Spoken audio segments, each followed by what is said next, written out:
आपने शिव महापुराण की कथा सुनी होगी। तो शिव महापुराण में भगवान शिव ज्योति रूप में ही प्रकट हुए हैं। किस रूप में प्रकट हुए हैं? ज्योति के रूप में। जिसको तुम लोग कहते हो ना ज्योतिर्लिंग, ये ज्योति का ही यानी ऊर्ध्व आकार है, इसलिए उसको ज्योतिर्लिंग कहते हैं। है वो ज्योति, ज्योति है वो। ऐसे ही याद रखना, जितनी भी माताएं बहन बेटियां शिवालय में जाकर के पूजा करती हैं, तो इसमें कोई नास्तिक ये बात न कहे कि ये मर्यादा नहीं है। ये ज्योति स्वरूप भगवान की पूजा कर रही हैं माताएं, न कि किसी अंग की पूजा कर रही हैं। ये ज्योति की पूजा कर रही हैं, उसकी ये ज्योति है। शिव का जो स्वरूप है वो ज्योति का है। अब लोग कहते हैं कि ज्योति मानी कर्पूर गौरम करुणावतारम, लेकिन आपको एक बात बतावें, ज्योति का स्वरूप जब प्रज्वलित होती है तो कपूर की तरह होता है, लेकिन जब ज्योति जो है अपने स्वरूप को शांत कर लेती है तो वो कर्पूर गौरम की तरह नहीं होती है, उसका स्वरूप सांवला होता है। वो लोग कैसा होता है? जिस बत्ती को प्रज्वलित करोगे तो कर्पूर की तरह, कपूर की तरह रंग होगा, लेकिन जब वही ज्योति जो है अपने आप को शांत कर लेती है तो वो लोग किस रूप में हो जाती है? वो सांवली हो जाती है। किस रूप में होती है? सांवली हो जाती है, उसका रंग बदल जाता है। ऐसे ही भगवान शिव के ये शांत स्वरूप है जो शिवालय में आप लोग पूजन कर रहे हो ना, जल चढ़ा रहे हो, ये कैसा रूप है? ये शांत रूप है, क्योंकि ज्योति के ऊपर जल नहीं डाला जाता है। याद रखना, जब ज्योति शांत हो जाए तब जल का प्रयोग होता है, लेकिन ज्योति जल रही है तब जल का प्रयोग नहीं होना चाहिए। केवल कभी भी जल से नहीं बुझाना चाहिए, केवल जल दिखाया जाता है, जल से उसे बुझाया नहीं जाता है। इसलिए आरती करने के बाद जल से शीतल किया जाता है, लेकिन वो बुझती नहीं है। इसके बाद ही तो लोग लेते हैं आरती। इसलिए शिव जी के व्यक्तित्व पर किसी को टिप्पणी करने का अधिकार नहीं है। शिव का स्वरूप ज्योतिषमय है, ज्योतिर्मय है, ज्योति से ही वो प्रकट हुए हैं, इसलिए उनके माता पिता का नाम कोई नहीं बता सकता है। अच्छा, शिव जी के माँ बाप का नाम बताओ, कोई बताएगा क्या? नहीं बताएगा, क्योंकि ज्योति स्वरूप है वो। इसलिए भगवान शिव ने, अगर भक्तों ने ज्यादा जिज्ञासा प्रकट की तो भगवान शिव ने यही कहा है कि हमारे माता पिता तो सीताराम हैं, इसके अलावा कोई नहीं है। सीताराम ही हमारे माता पिता हैं और संसार में कोई नहीं है। सत्य तो यही है कि सीताराम तो तुम्हारे बाप के भी माता पिता हैं और बेटे के भी माता पिता हैं, नाती पोतों के सबके माता पिता हैं। बोलो है कि नहीं? ऐसा उनका अस्तित्व है कि तुम्हारी जो पीढ़ियां चली आ रही हैं उन्होंने भी माता पिता माना, जो अभी पीढ़ी चल रही उसने भी माता पिता माना, और जो आगे पीढ़ी आएगी ईमानदारी से बताओ वो भी माता पिता ही मानेगी, क्योंकि भगवान शिव ने माता पिता के रूप में सीताराम जी को स्वीकार किया है। आज मनु जी ने कहा कि प्रभु मैं तो नहीं आ पाऊंगा, लेकिन आपको आना पड़ेगा। भगवान ने शिव जी से कहा कि देखो भाई, भक्त जो है पीछे पड़ गया और उसकी जिद को हमें पूरा करना पड़ेगा। अब जिद को पूरा करना है तो हम 5 लीलाएं करेंगे। अब देखो, यहाँ ब्रह्म की बात हो रही है शिव जी से। मैं 5 लीलाओं को करूंगा और उन 5 लीलाओं में आपकी सहभागिता होगी। तो शंकर जी ने कहा पहले बता दो कौन कौन है वो 5 लीलाएं। पहली लीला होने जा रही है उसकी जो जन्म की लीला है, जो कथा आप सुन रहे हो, प्रकट हो रहा है, ये है प्रथम लीला, लेकिन 5 लीलाएं हुई हैं। जन्म लीला ये शिव जी को बताया है भगवान ने कि मैं आ रहा हूं, क्योंकि मनु बुला रहा है, मनु के कारण मुझे आना पड़ रहा है, लेकिन मैं 5 लीलाएं करूंगा, उन 5 लीलाओं में आप ही मेरे सहयोगी रहोगे। इसलिए प्रधान रूप से मैं आपको ही ये दायित्व दे रहा हूं कि आप हमारी प्रत्येक लीला के सहयोगी होंगे। शंकर जी ने कहा कि हम तैयार हैं। पहली लीला मेरी होगी जन्म लीला, क्योंकि धरती पर आ रहा हूं तो धरती पर तो जन्म ही होता है ना, जन्म लीला। दूसरी लीला होगी विवाह लीला, मेरा विवाह होगा। अच्छा, आपको सही बता दें, जन्म और विवाह ये तो आप सबके भी होते हैं कि नहीं होते हैं? भगवान ने कहा लेकिन मैं 5 लीलाओं को करूंगा। कोई भी जीव जो होता है वो 5 लीलाएं नहीं करता है, फिर उसकी केवल 3 लीलाएं ही होती हैं, जन्म लीला, विवाह लीला और मरण लीला। क्यों भैया? राम राम श्याम श्याम हो गया सब, बीच में सिस्टम रहता है ना, रोजगार व्यापार व्यवहार का, ये नाते रिश्तेदार सब। ये सिस्टम बीच में चलता रहता है, लेकिन प्रमुख रूप से जन्म, विवाह और मरण, ठीक है ना। लेकिन भगवान कहते हैं नहीं नहीं नहीं, मैं जीव नहीं हूं, मैं तो ब्रह्म हूं। भिन्नता होना चाहिए। जीव और ब्रह्म में अगर भिन्नता नहीं रहेगी तो फिर जीव ब्रह्म में कोई अंतर ही नहीं माना जाएगा, कोई मतलब ही नहीं कि कौन जीव है कौन ब्रह्म है। मेरी 5 लीलाएं होंगी, जीव की 3 लीलाएं होती हैं, लेकिन ब्रह्म जब नर लीला करता है तो उसमें 5 2 और बढ़ जाती हैं। कहा कौन? एक तो उसकी वन लीला होती है, और वन लीला के बाद में फिर जितने भी दुष्ट होते हैं, राक्षस होते हैं, उनसे वो लड़ता है, उन्हें नष्ट करता है, उसको रण लीला कहते हैं। उसको क्या कहते हैं? रण लीला। क्योंकि दुष्टों को मारने के लिए पूरी ताकत लगानी पड़ती है उसे, तब दुष्टों का संहार होता है, तब राक्षसों का संहार होता है। परित्राणाय साधूनां विनाशाय च दुष्कृतां धर्म संस्थापनार्थाय संभवामि युगे युगे। अच्छा, आपको एक बात बताओ, भगवान ने वन लीला इसलिए स्वीकार की क्योंकि वन में 2 रहते हैं, बाबा और बागी। अब तो बागी समाप्त हो गए, लेकिन बोलो ये जंगल में रहते थे कि नहीं? बाबा और बागी ये 2 जो है वन में रहते थे। आपको एक बात बतावें, बड़ी अद्भुत बात है, ये महत्वपूर्ण बात है, सुनते जाओ।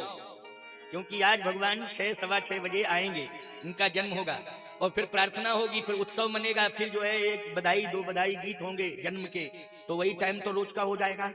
लेकिन अभी तो कथा सुनिए आनंद से, समझ में आ रही है कथा की नहीं? हाँ, इसलिए तो मैं एक एक शब्द को बहुत सरल करके आप तक पहुंचा रहा हूं, सबकी समझ में आ जाए। तो वन लीला, ये वन लीला का अर्थ क्या है? वन लीला का अर्थ है असुर मार था पहि सुरन राखे निज श्रुति से तु, और जग विस्तार ही विसद जस राम जन्म कर हेतु। जग विस्तार ही विसद जस, जगत का विस्तार करना है, देवों का सम्मान करना है, महात्माओं को सुरक्षित करना है और राक्षसों का संहार करना है, ये लक्ष्य है। इसलिए बल लीला में भगवान ने संत और राक्षस इन 2 के प्रति क्या भाव रखा? बोले संतों की रक्षा की है और राक्षसों का संहार किया है। ये बन लीला और रण लीला। वन लीला में संतों को आश्वासन दिया और ढूंढ ढूंढ करके रण लीला में राक्षसों को मारा, ये रण लीला है। ये 4 लीलाएं हो गई और 5वीं लीला है भगवान की राज्य लीला। इसलिए भगवान ने 5वीं लीला में अयोध्या के सिंहासन को स्वीकार किया और 11,000 वर्ष तक भगवान ने श्री अयोध्या धाम में राज्य किया है। उसी का नाम हुआ राम राज। लेकिन वन लीला और रण लीला में शंकर जी का कहां योगदान है और विवाह लीला में? तो देखो भाई, एक एक लीला की चर्चा हम सुनाएंगे। आज जन्म लीला सुनो, इसमें शंकर जी का कहां योगदान है, और कल नहीं तो परसों विवाह लीला की चर्चा होगी, क्योंकि कल तो नहीं हो पाएगी, परसों विवाह लीला की चर्चा होगी, तो उसमें भी शंकर जी की भूमिका, और वन लीला की चर्चा होगी, उसमें भी शिव जी की भूमिका, और रण लीला और राज्य लीला, इन सब में शिव जी का योगदान कितना है और किस रूप में है, इसकी व्याख्या आपको प्रतिदिन श्रवण कराई जाएगी। तो आज भगवान कह रहे हैं, निर्गुण ब्रह्म कह रहा है कि हे शिव जी, अब तो भक्त पीछे पड़ गया है, इसलिए मुझे आना ही पड़ेगा, अब मेरा सहयोग करो। शंकर जी ने कहा कि आप तो आदेश करो। कहा पहली बात तो यह है कि मुझे आना है तो मेरा श्रृंगार करो। श्रृंगार, आपको एक बात बताएं, मूर्तिकार जब मूर्ति बनाता है पत्थर में तो नाक, आंख, ओंठ, कपोल, हाथ, पैर, उदर, बोले सब बनाता है कि नहीं? याद रखना, यही तो श्रृंगार है। बोलो है श्रृंगार कि नहीं? जैसे एक चित्रकार चित्र बनाता है तो हर अंग को अंकित करता है और हर अंग में इतनी खूबसूरती से वो नेत्र बनाएगा कि बनाते समय ही श्रृंगार हो जाएगा आंख का। बोलो हो जाएगा कि नहीं हो जाएगा? क्योंकि जब बनाएगा वो तो इतना सुंदर आंख बनाएगा कि उसका रचना के साथ साथ श्रृंगार, क्यों भाई, एक साथ ही हो जाता है। भले ही वो रंग भरने लगता है तो रंग भरेगा, लेकिन क्रम से ही वो करेगा, सिस्टम बनाएगा। भगवान शिव ने श्रृंगार किया है। आप कहोगे महाराज कैसे किया है, तो सुनना मेरी बात को। भगवान ऐसे प्रकट होने जाए, ऐसे प्रकट हो रहे हैं जैसे नील सरोरुह नील मणि। नील मणि, नीली, नीला रंग। आकाश कैसा रंग? नीला रंग है ना आकाश का। तो नीला रंग है नहीं भगवान का। लेकिन शंकर जी जो है भस्म के प्रेमी हैं, इसलिए शंकर जी ने जब श्रृंगार किया तो पूरे शरीर पर भस्म लगा दी। अच्छा, भस्म लगाई तो बोलो रंग कैसा हो गया, जल्दी बोलो। सांवले नहीं है, लेकिन रंग हो गया सांवला, क्योंकि भस्म लगा दी। अरे भाई, किसी काले शरीर पर पाउडर लगा दिया जाए तो गोरा बन जाता है, वो नहीं बन जाता, जल्दी बोलो, हैं? वो गोरा दिखने लगता है, शरीर काला है, लेकिन कोई ऐसा केमिकल लगा दिया है कि जिससे गोरा गोरा प्रतीत होने लगा, यानी हाथ भी चेहरा भी सब रंग ही बदल गया। ये श्रृंगार है।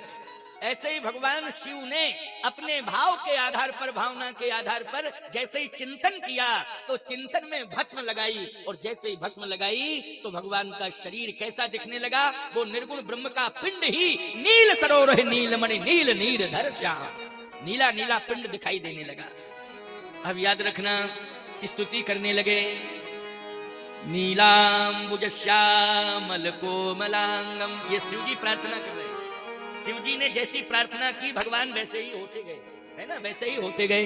नीलांबुज श्यामल कोमलांगम सीता समारोपितु वाम भागम। अकेले नहीं आना है, फिर अकेले नहीं आना है। सीता समारोपितु वाम भागम, आप अकेले नहीं हैं, भले ही एक आएंगे, अकेले आएंगे, लेकिन आप अकेले नहीं हैं। गिराय रथ जल बीच सम कहियत भिन्न न भिन्न, बंदो सीता राम पद जिन्हीं परम प्रिय खिन्न। आप अकेले नहीं हैं, आप जो है दो रूपों में दिखाई देंगे, वस्तुतः आप एक ही हैं, लेकिन आपके दो रूप हैं। गिरा रथ जल बीच सम कहियत भिन्न न भिन्न, बंदो सीता राम पद जिन्हीं परम प्रिय। आपके हृदय में भगवती सीता का निरंतर वास है, इसका यह अर्थ है। इसलिए अकेले कहां हैं? जैसे उग्रम वीरम महाविष्णुम ज्वलंतम सर्वतोमुखम, भगवान नृसिंह जब प्रकट हुए थे तो उनके हृदय में कौन बैठी थी, बोलो? लक्ष्मी। लक्ष्मी यस्य च वक्षसि, लक्ष्मी हृदय के अंदर बैठी हैं। जैसे विष्णु भगवान के हृदय में सदा लक्ष्मी बैठी हुई हैं, लक्ष्मी एक पल एक क्षण भी अलग नहीं होती हैं, वैसे ही भगवान श्री राम के हृदय में भगवती सीता विराजमान हैं, एक पल एक क्षण भी अलग नहीं होती। इसलिए नीलांबुज श्यामल कोमलांगम सीता समारोपितु वाम भागम। ये प्रार्थना में ही श्रृंगार है, और यही निर्गुण ब्रह्म को सगुण बनाने की प्रार्थना है। ये निर्गुण ब्रह्म को सगुण बनाने वाली प्रार्थना है, और इस प्रार्थना को भगवान शिव ने किया है। और जैसे प्रार्थना करते गए भगवान शिव, वैसा ही अंगों का अभ्युदय होता गया। नीलांबुज श्यामल कोमलांगम सीता समारोपितु वाम भागम, पाणौ महासायक चारु चापम नमामि रामं रघुवंशनाथम। अच्छा बोलो, इसमें धनुष बाण की चर्चा हुई है कि नहीं? ऐसे नहीं आना है आपको, फिर धनुष बाण होना चाहिए। तो नील सरोरुह नीलमणि नील नीरधर श्याम, लागे तुम शोभा निरखो कोटि कोटि शतपी, नमामि रामं रघुवंशनाथम परम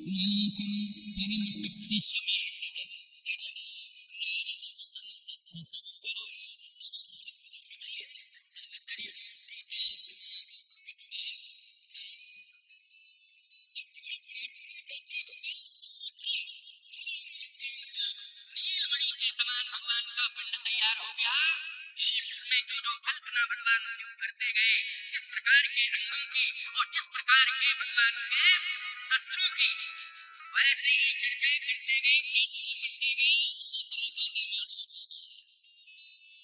इसलिए मालूम होना चाहिए कि आज जो धनुष मिले हैं, चाहे भगवान नारायण को मिले हो, चाहे भगवान को मिले हो,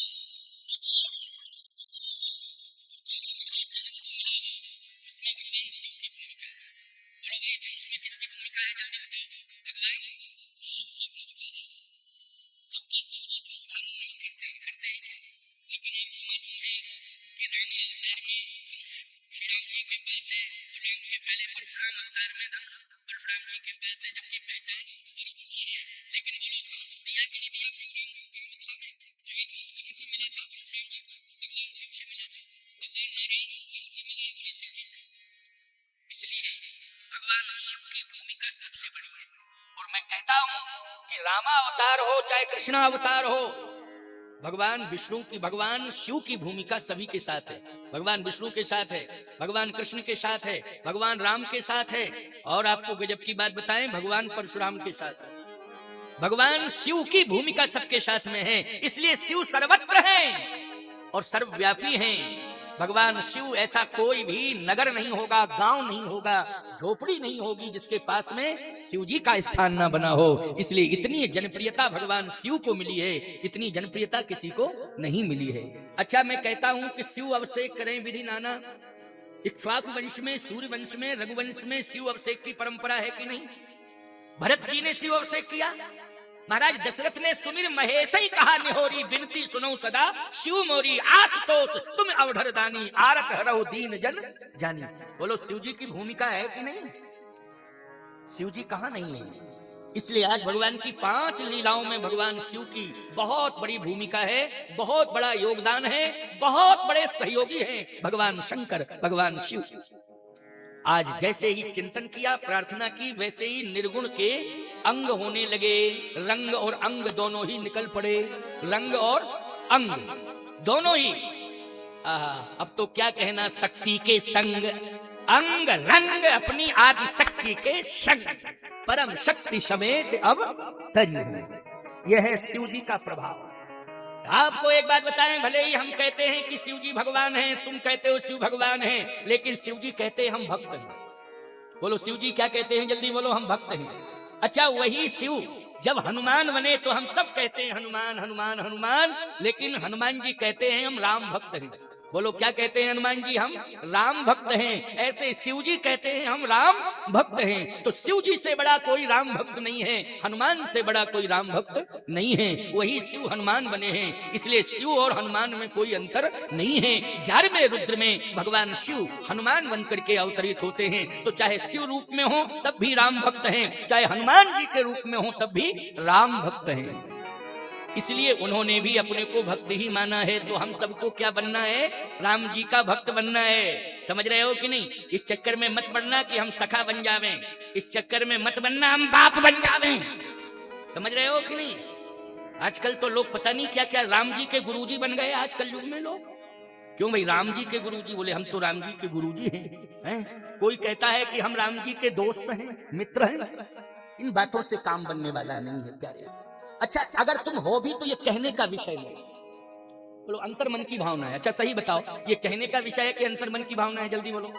अंतर्मन का भाव है, इसको व्यक्त करने की आवश्यकता नहीं है।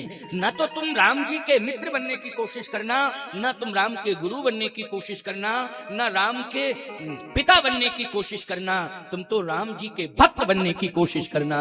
भक्त बन जाओगे तो याद रखना, करो सदा तिनकी रखवारी, और जिम बालक राखें महतारी। भगवान बिल्कुल मां बन जाएंगे और बच्चा मान करके तुम्हारी देखरेख करेंगे, पूरी तरह से सुरक्षा भी करेंगे, और पालन पोषण से लेकर के संरक्षण सुरक्षण सारा दायित्व किसके हाथ में होगा? भगवान के हाथ में होगा। इसलिए सो केवल भगतन हित लाए, सो केवल भगतन